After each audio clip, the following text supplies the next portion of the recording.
બજારમાં શેકેલા ચણા જોઈએ ત્યારે ઘણી વખત વિચાર આવે કે આ કઈ રીતે બનતા હશે, આપણે ઘરે બનાવી શકીએ? આ વાત તો બિલકુલ ખોટી જ લાગે. તો હેલો ફ્રેન્ડ્સ, ધમુસ કિચન એન્ડ બ્લોગ પર તમારું સ્વાગત છે. આજે બનાવીશું શેકેલા ચણા. ખૂબ જ સરળ રીતથી, ફટાફટથી, માત્ર 5 જ મિનિટમાં બનીને તૈયાર થશે. જેને બનાવવા સૌથી અઘરા લાગે છે એ બનાવવા સૌથી સરળ છે. વિડીયોમાં મેં આપેલા તમામ ટિપ્સને ધ્યાનથી જોજો અને પછી તમે પણ બનાવી શકો છો માર્કેટ જેવા એકદમ ક્રિસ્પી ક્રન્ચી શેકેલા ચણા. તો ચાલો બનાવવાની રીત જોઈ લઈએ. શેકેલા દાળિયા બનાવવા માટે સૌથી પહેલાં આપણે અહીંયા 1 કપ જેટલા ચણા લેવાના છે. આપણે જે દેશી ચણા કહીએ છીએ એ ચણા આપણે અહીંયા લઈશું અને એક મિક્સિંગ બાઉલની અંદર ચણાને ટ્રાન્સફર કરીશું. ચણાને આપણે અહીંયા જોઈને લેવાના છે. એના અંદર કોઈ ખરાબ દાણો રહી ગયો હોય અથવા તો આ રીતે બગડેલો દાણો રહી ગયો હોય તો આપણે એને કાઢી લેવાના છે. તો ચણાને એકદમ સરસ જોઈ ચોખ્ખા કરી અને આપણે લઈ લીધા છે. હવે બીજી એક મહત્વની વાત મિત્રો, કે ચણા તમારે આ રીતે લેવાના છે. જુઓ, સારી ક્વોલિટીના ચણા આપણે પસંદ કરીશું તો એના દાળિયા પણ ખૂબ જ સરસ બનીને તૈયાર થશે. કેમ કે આવા દેશી ચણા બજારની અંદર જુદી જુદી ઘણી ક્વોલિટીમાં મળતા હોય છે, પણ આ રીતે સોનેરી દાણો હોય અને બિલકુલ કાળા પડેલા ન હોય, ચીમળાઈ ગયેલા ન હોય એવા આપણે અહીંયા ચણા પસંદ કરીશું. જુઓ, અહીંયા હું તમને નજીકથી બતાવું છું. ચીમળાઈ ગયેલા, કાળા અને ઘણા સમયથી પડાર્યા હોય એવા ચણા આપણે નહીં લઈએ. કેમ કે એવા ચણા લેવાથી આપણે જે ચણા બનાવવાની કોશિશ કરીશું એવા બિલકુલ નહીં બને. એના ઉપરની છાલ પણ નહીં ઉતરે અને એકદમ સરસ ફૂલી અને ક્રન્ચી પણ નહીં બને. હવે આપણે ચણામાં અડધી ચમચી જેટલું મીઠું ઉમેરવાનું છે. જુઓ, આપણે આ ચણાને શેકીશું તો મીઠામાં જ, પણ આના અંદર મીઠું ત્યારે જ ચડશે જ્યારે આપણે પાણીથી થોડું મેળવીશું. શેકવા માટે લીધેલા મીઠામાંથી ચણા બિલકુલ ખારા નહીં થાય. અને ત્યાર પછી આપણે 1 ચપટી જેટલી હળદર ઉમેરીશું. હળદર ઉમેરવાથી ચણાનો કલર એકદમ સરસ બજાર જેવો યલોઇશ બનીને તૈયાર થાય છે. આપણે બજારની અંદર જે ચણા જોઈએ છીએ એ તમે જોશો કે થોડા પીળાશ પડતા હોય છે. તો આ રીતે થોડી હળદર ઉમેરશો તો આપણા ચણા પણ એકદમ સરસ યલોઇશ કલરના પીળાશ પડતા બજાર જેવા જ બનીને તૈયાર થશે. અને ત્યાર પછી આપણે ઉમેરીશું ખાવાનો મીઠો સોડા. તો અહીંયા 5 ચમચી જેટલો એટલે કે 3 થી 4 ચપટી જેટલો મેં ખાવાનો સોડા લીધેલો છે. એને પણ ઉમેરી દઈએ.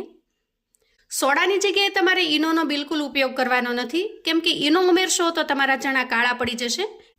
હવે જુઓ, અહીંયા માપથી જોઈએ તો આપણે 1 ચમચી જેટલું પાણી લીધું છે અને આ પાણીને આપણે ચણાની અંદર ઉમેરી દઈએ અને સારી રીતે મિક્સ કરી લઈએ.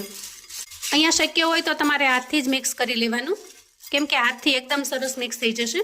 જુઓ, અહીંયા બધા જ ચણા ઉપર મીઠું, સોડા અને હળદરનું સારું કોટિંગ થઈ ગયું છે. હવે આ રીતે મિક્સ કરી લીધા પછી આપણે 2 થી 3 મિનિટ માટે ઢાંકણ ઢાંકી અને ચણાને રેસ્ટ થવા દેશું અને ત્યાં સુધીમાં આપણે આગળની તૈયારી કરી લઈએ.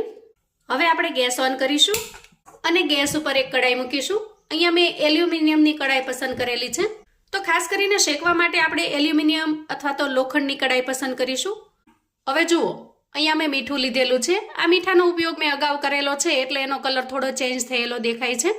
અને આ થોડું ફ્રેશ આપણે જે ખાવામાં ઉપયોગમાં લઈએ છીએ એ મીઠું લીધેલું છે. હવે કડાઈ થોડી ગરમ થાય એટલે આપણે મીઠાને એમાં ટ્રાન્સફર કરીશું. તો જુઓ, આ જે એકદમ ફ્રેશ આપણે ખાવામાં ઉપયોગમાં લઈએ, રસોઈમાં ઉપયોગમાં લઈએ એ મીઠું લીધેલું છે. તો જ્યારે પણ હું બેકિંગ કરું ત્યારે આ રીતે મીઠાનો ઉપયોગ કર્યા પછી એને હું સ્ટોર કરીને રાખું છું, જેથી કરીને બીજી વખત જ્યારે આપણે બેકિંગ કરવાનું થાય ત્યારે આ મીઠાનો આપણે ઉપયોગ કરી શકીએ અને મીઠું વેસ્ટ ન જાય. અહીંયા આપણે બાકીનું મીઠું પણ ઉમેરી દઈએ. મીઠાને આપણે સારી રીતે ગરમ કરી લેવાનું છે, કેમ કે મીઠાની અંદર ભેજનું પ્રમાણ હોય છે. જુઓ, આ રીતે કરવાથી મીઠું છે એ ચમચાને ચોંટી જાય છે. થોડું સારી રીતે ગરમ કરી લેવાથી ભેજનું પ્રમાણ બધું જ ઉડી જશે અને ખૂબ સારી રીતે મીઠું ગરમ થાય પછી જ આપણે એમાં ચણા ઉમેરીશું. તો અહીંયા મીઠાને શેકવા માટે સૌથી પહેલા ગેસની ફ્લેમને આપણે હાઈ રાખીશું અને હાઈ ફ્લેમ ઉપર મીઠાને ખૂબ સારી રીતે શેકી લઈશું.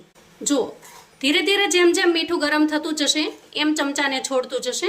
જુઓ, હવે તમે જોશો કે ચમચામાં બિલકુલ ચોંટતું નથી, એટલે કે એના અંદરનું જે ભેજનું પ્રમાણ છે એ બધું જ દૂર થઈ ગયું છે.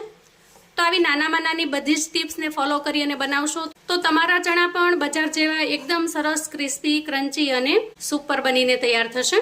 ધીરે ધીરે મીઠું છે એ સારી રીતે શેકાઈ ગયું છે.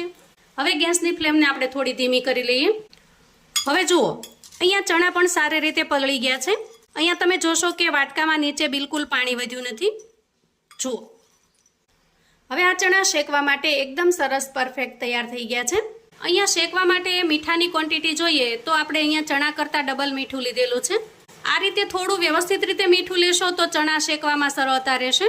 તો અહીંયા એક સાથે ઝાઝા ચણા નહીં ઉમેરતા, આપણે 2 ચમચા જેટલા ચણા ઉમેર્યા છે અને આ રીતે એને શેકી લેવાના છે. જુઓ, અહીંયા હાથને આપણે ઝડપથી ફેરવતું જવાનું છે, બિલકુલ ઊભા રહ્યા વગર, કેમ કે જો હાથને રોકીશું તો ચણા બળી જશે. એને જે ફૂટવા જોઈએ એ નહીં ફૂટે. અંદાજે શેકવામાં તમારે 1-1 મિનિટ જેટલો સમય લાગશે, પછી જ ચણા ફૂટતા દેખાશે. જુઓ, ચણા ધીરે ધીરે ફૂટવા માંડ્યા છે, એકદમ સારી રીતે ફૂટવા માંડ્યા છે.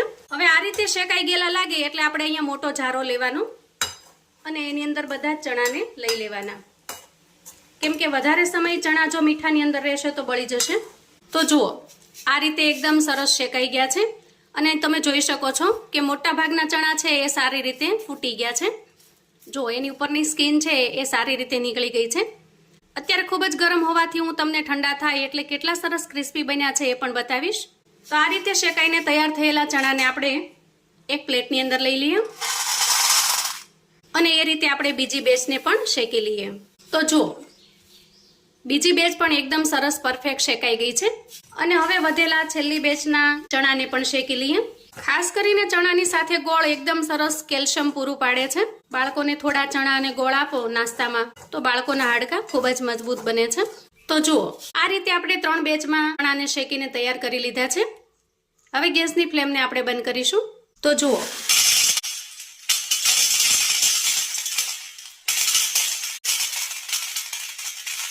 એકદમ ક્રિસ્પી, કુરકુરા અને બજાર જેવા ચણા બનીને તૈયાર થઈ ગયા છે.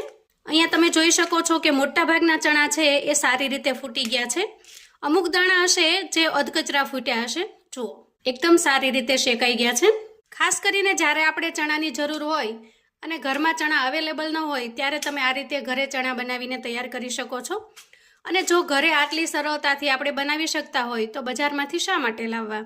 એકદમ સરળતાથી, ખૂબ જ ઝડપથી, આસાનીથી તમે ઘરે ચણા બનાવીને તૈયાર કરી શકો છો. તો આવું અવનવું જાણવા માટે અને મને સપોર્ટ કરવા માટે ચેનલ પર જો તમે નવા છો તો પ્લીઝ ચેનલને સબસ્ક્રાઈબ કરો. વિડીયો ગમે તો લાઈક અને શેર કરો.